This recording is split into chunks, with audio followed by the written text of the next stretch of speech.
Hey everyone, welcome back for another deep dive with us. It's great to be back. Today we're going deep on someone who's dazzling, perplexing an icon, really. Definitely. Michael Jackson. Absolutely. And we're not just going to skim the surface. Right. Like, just the king of pop stuff. Yeah. We're going deeper. We are. We've got biographies, we've got critiques, even a fictional take on his life. Oh, wow. To try to understand. All the different angles? Exactly. Yeah. What's fascinating to me is how these sources paint such a multifaceted portrait. They really do. You see the incredible talent, the global impact, but also complexities, the contradictions. It's true. Almost like we're trying to solve a puzzle. Yeah. With some pieces missing. Missing pieces, definitely. So was Michael Jackson simply a phenomenally gifted entertainer? Right. Or was there a darker, more intricate story hidden beneath the glitter in the moonwalk? I think that's the question that keeps drawing us back to him. It really is. Yeah. So where do we even begin? Well, a lot of our sources start with his beginnings. Okay. In Gary, Indiana. Gary, Indiana. A city built on steel industry. Oh, wow. A world away from the Neverland Ranch he'd later create. It's true. Yeah. It makes you wonder how much those early years, that stark contrast, shaped him. It's almost like those two places represent the dualities within him. Oh, interesting. Gary embodies this grounded, working-class reality. Right. While Neverland becomes this fantastical escape. It's like Peter Pan syndrome. Yeah. Playing out on a grand scale. On a grand scale. Yeah. For sure. Yeah. And you can't ignore the demanding childhood. Oh, absolutely not. The Jackson 5 years. Right. Their father, Joe Jackson. I mean, Relentless. relentless in his pursuit of success for his sons. Yeah, there's this story about young Michael totally engrossed in a puzzle book while his brothers are doing interviews. Really? Even then, there was this introspective side to him. Wow. Almost a need to withdraw from the chaos. That's so telling, isn't it? It is. It speaks to a young boy seeking solace in his own thoughts. Yeah. Even amidst this whirlwind of early fame. Right. Did that intensity, that almost militaristic upbringing, fuel his drive for perfection, but also contribute to his later struggles? Interesting. It's like he was robbed of a typical childhood. Yeah. And later tried to reclaim it, but in a way that was, well, distinctly Michael Jackson. Yeah. And we can't talk about Michael without talking about his mastery of media and image. Oh, absolutely. He wasn't just a singer. Yeah. He was a visual storyteller. He was ahead of his time. Think Thriller. Oh, yeah. A music video that revolutionized the way music was consumed. Completely changed the game. It did. It wasn't just a song. Right. It was a mini-movie. Yeah. A cultural event. It was. And on that note, Yeah. our sources bring up an interesting point. Okay. Michael Jackson as a political figure, despite his lyrics often being apolitical. That's a great point. He was invited to the Reagan White House. He was. But even there, his attire, Yeah. that military-style jacket could be interpreted in so many ways. It's true. Was it a subtle mockery of dictators? Right?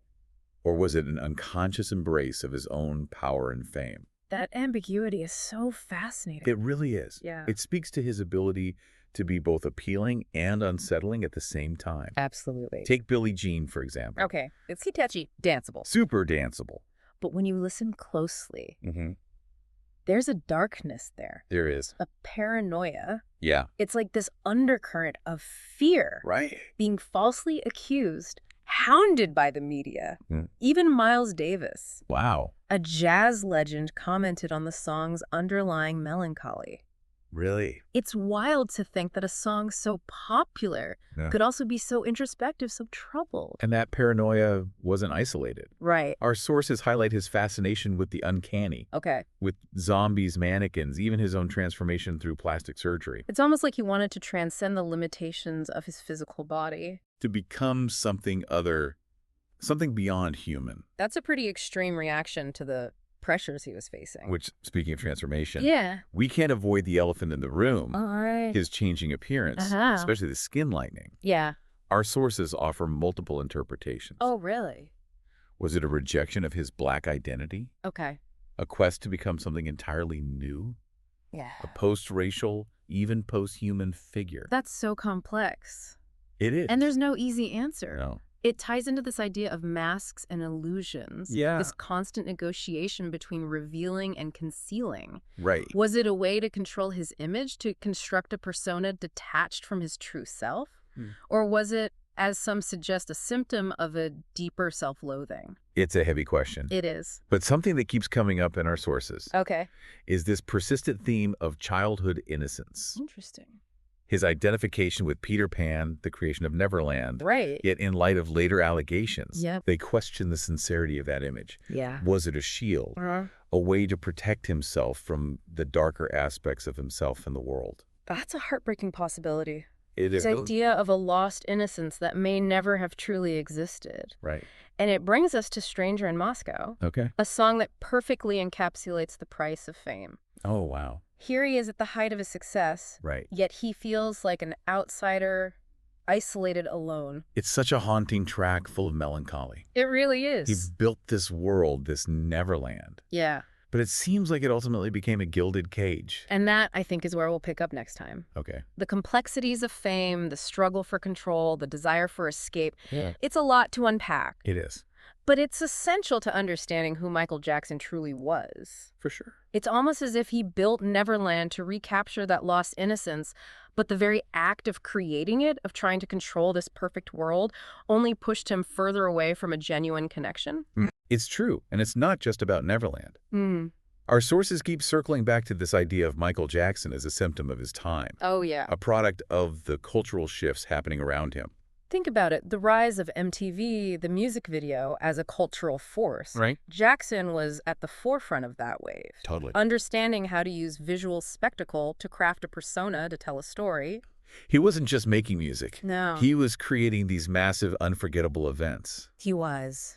But that level of spectacle, that focus on image over substance, Yeah. can create a disconnect, right? Absolutely. It turns the artist into this larger-than-life figure, almost untouchable. Yeah, and I think that's part of what made him so fascinating to the public, but also so misunderstood. Right. This desire to control his image, to craft the narrative, might have been a way to protect himself, to keep the world at bay. To keep the world at bay, for sure. Our sources also dig deep into his relationship with his father, Joe Jackson. Yeah. We hear about the strict upbringing, the relentless pressure to succeed. I mean, some even describe it as abusive. And that's something that seems to have stayed with him, shaping his personality, his drive for perfection, his anxieties about success and failure. Yeah, it's like he was constantly trying to prove himself to live up to these impossible expectations. It's heartbreaking, really, to think that someone so talented, so beloved, could still be carrying that kind of weight. Yeah, and that weight manifested in different ways. Oh, how so? His changing appearance, for example, Okay. could be seen as an attempt to break free from that image his father imposed on him, Right. to create something entirely new, to finally take control of his own body and image. But tragically, those attempts at transformation, the plastic surgery in particular, Yeah.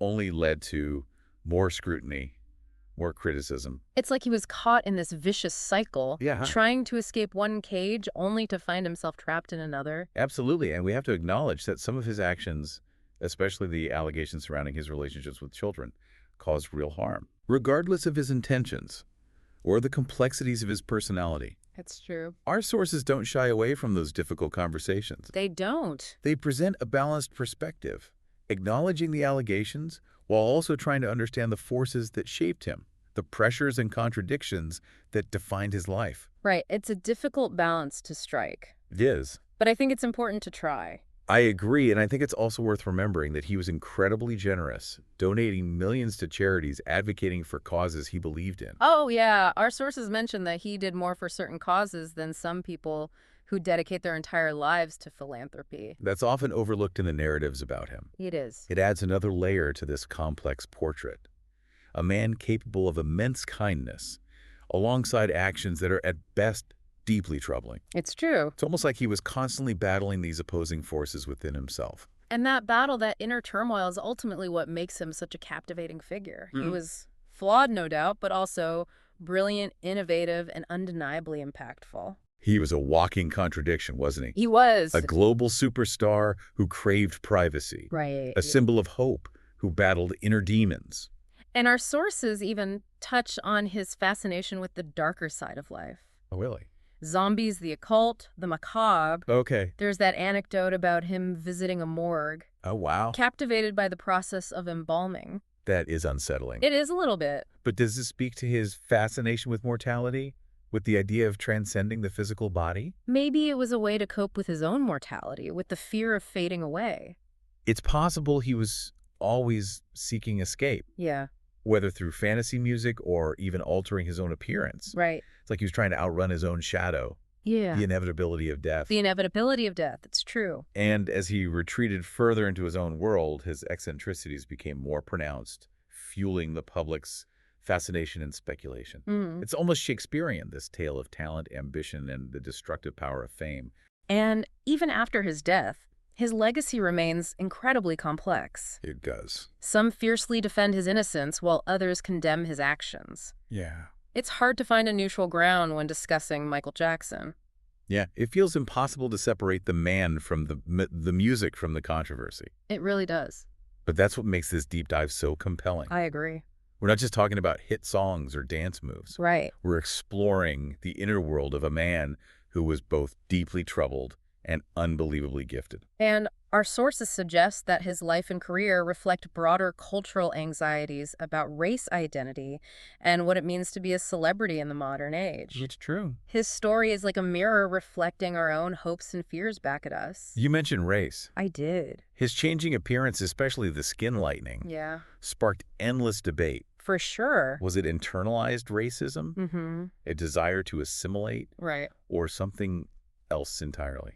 It's a tough question, and unfortunately we can't ask him directly. But as a global icon, he became a lightning rod for discussions about race, whether he intended to or not. Yeah. It speaks to the complexities of race relations in America, how they played out on this very public, very personal stage. And his fixation on childhood innocence. Mm-hmm. The creation of Neverland also raises questions about our cultural obsession with youth. Right. It's almost like he was trying to freeze time Yeah. to escape the pressures of adulthood and the aging process, which is ironic considering his attempts to physically transform himself. It's all connected, isn't it? It is. The desire for control, the fear of judgment, the longing for something pure and untainted. It's true. These are universal human desires, Yeah. but they played out in such a heightened, magnified way in his life. I hadn't thought about it that way before. Yeah. It's almost like he was trying to create a world where those desires could be fulfilled, a world without pain or disappointment. Right, but of course that kind of world can only exist in fantasy. Exactly. And speaking of fantasy, our sources mention his fascination with technology, with the potential for robots and virtual reality. Oh, wow. That's almost prophetic. It is. Considering how much technology has come to dominate our lives, Hmm. like he sensed this shift coming, this blurring of the lines between reality and the digital world. But there's a darker side to that too, right? Oh, there is. A sense of unease about technology's potential to isolate us, to disconnect us from genuine human interaction. And that unease is palpable in his later music. Uh-huh. The melancholy and paranoia that permeate songs like Stranger in Moscow. It's like he was warning us about the potential downsides of progress, even as he embraced its possibilities. That duality, Yeah. the tension between hope and despair, Hmm. seems to run through his entire story. And ultimately, I think that's what defines his legacy. Yeah. He was a visionary, a musical genius, but also a deeply flawed human being who struggled with inner demons. Right. He was a mirror reflecting our own complexities back at us. So where does that leave us? What can we take away from this deep dive into the world of Michael Jackson? Well, I think it's clear that he was more than just an entertainer. Yeah. He was a cultural force, a symbol of both our aspirations and our anxieties.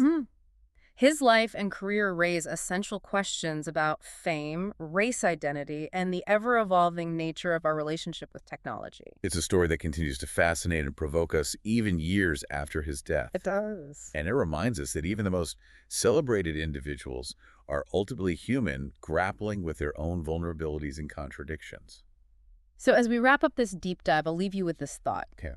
Imagine a world where Michael Jackson had never existed. Wow. What music wouldn't have been made? Yeah. What conversations wouldn't have happened? That's a really good question. It's a question that underscores his profound and enduring influence on our world, for better or worse. I think you've given our listener a lot to consider today. I hope so. Thanks for joining us on this deep dive. It's been a pleasure. We'll be back soon with another fascinating figure to explore. Looking forward to it. Until then, Yeah. keep questioning, keep exploring, and remember there's always more beneath the surface.